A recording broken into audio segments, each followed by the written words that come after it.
Juntos, con Jaime Núñez. Desde hace días se dio a conocer que este miércoles era importante en la Suprema Corte de Justicia de la Nación por un tema que tiene que ver con la extinción de los fideicomisos del Poder Judicial. Se iba a votar una instancia. Hoy ocurrió y bueno, pues la ministra de la Suprema Corte, Lenia Batres, defendió su propio proyecto y lo hizo de esta manera. Yo estoy a favor de revocar la suspensión otorgada de manera incorrecta por una jueza respecto del uso de 13 fideicomisos a cargo del Consejo de la Judicatura Federal. En primer lugar, porque el quejoso no tiene interés legítimo sino jurídico en ese tema, porque la suspensión definitiva no puede otorgarse con efecto.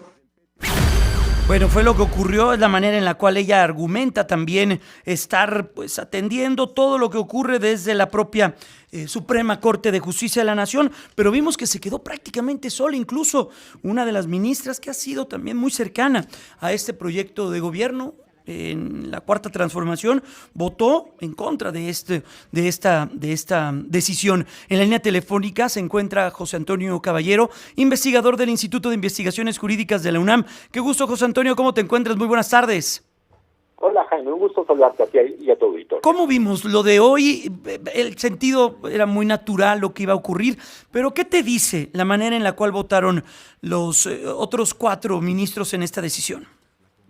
Pues mira, creo que lo que nos dice tanto en el lenguaje como en el posicionamiento es parte del proceso de adaptación de la ministra Batres. Claramente pues no estaba familiarizada con la jerga que se utiliza, ni digamos con los alcances de la técnica del propio amparo en ese sentido. De hecho, incluso cuando menciona que la suspensión afecta porque estos fondos no pueden ir a Acapulco, pues esto no fue considerado en su momento por el juzgador que tomó esa decisión cautelar, ¿no? Esto es parte de un proceso, yo diría, pues natural de adaptación de una ministra que no tenía experiencia dentro del ámbito judicial, ¿no? Entonces, pues sí, vemos que está en una posición muy distinta a la de sus pares en ese sentido. Y en ese sentido vimos a Luis María Aguilar, Alberto Pérez Dayán, Javier Lainez, y me llamó la atención la decisión de Yasmín Esquivel. ¿Tú cómo lo ves?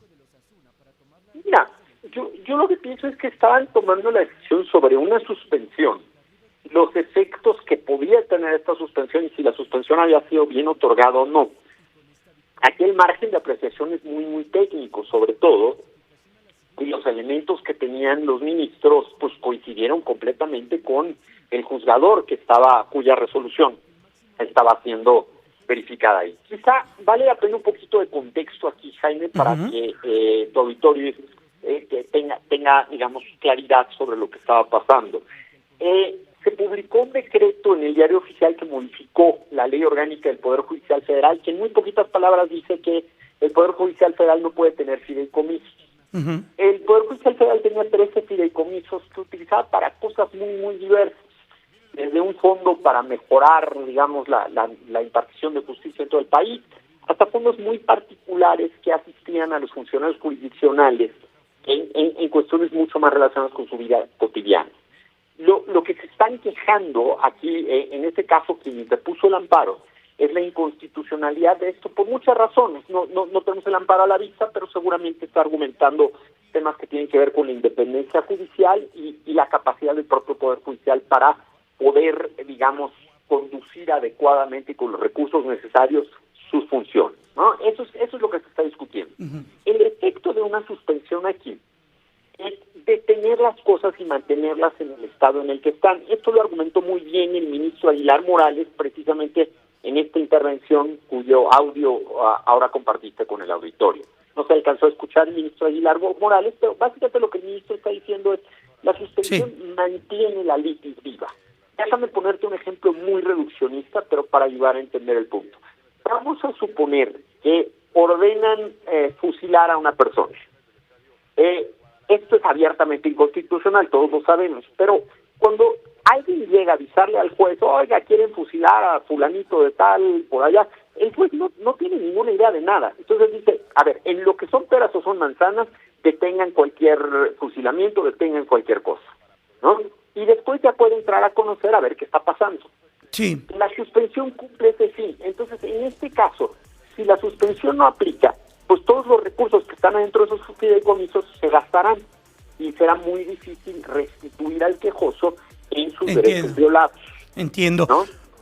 Déjame brincar el corte comercial y entramos de lleno a ese último tema que nos acabas de decir. ¿Me permites hacer el corte que llega de manera automática? Seguimos platicando con José Antonio Caballero. Regresamos. Tenemos al investigador del Instituto de Investigaciones Jurídicas de la UNAM, José Antonio Caballero. José Antonio nos agarró el corte de forma automática, pero nos ayudabas de muy buena manera a entender lo que ocurrió hoy en la sala de la Suprema, en esta segunda sala de la Suprema Corte de Justicia de la Nación. Y nos estabas diciendo qué alcance tiene lo que ocurrió el día de hoy.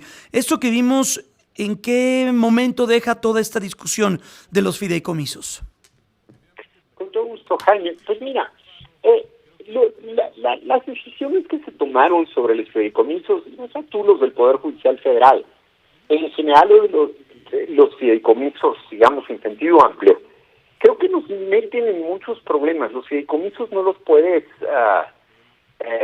satanizar por sí solos. Son instituciones que cumplen con una función muy en particular, y sobre todo esta que es garantizar un poco lo que técnicamente se llama presupuestos plurianuales. ¿Qué quiere decir esto, Jaime? Que tú a veces necesitas en la administración pública garantizar que ciertas cosas ocurran con el paso de los años, y a veces no es suficiente que el presupuesto de egresos que se aprueba año con año te garantice esto. Entonces necesitas hacer, sí, guardados y fondos, con reglas muy específicas. Cierto, ha habido abusos con eso, pero no es necesariamente una idea de pensar que por un abuso que te encuentras tienes que matar toda la institución. Entiendo.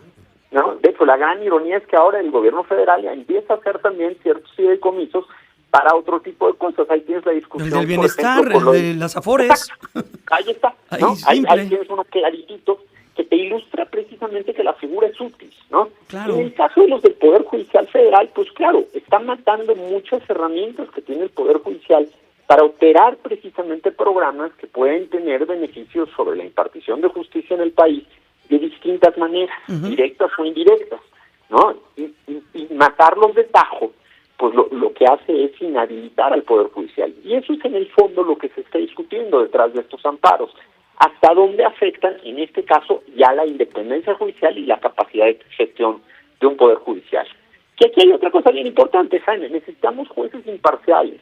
Porque un juez imparcial no solo es alguien que, en este momento alguien en el gobierno federal puede leer que es en contra de ellos, pero cuando dejen de ser gobierno, ellos mismos van a estar muy interesados en tener jueces imparciales. Y su imparcialidad, ¿no? Y su independencia en la toma de decisiones.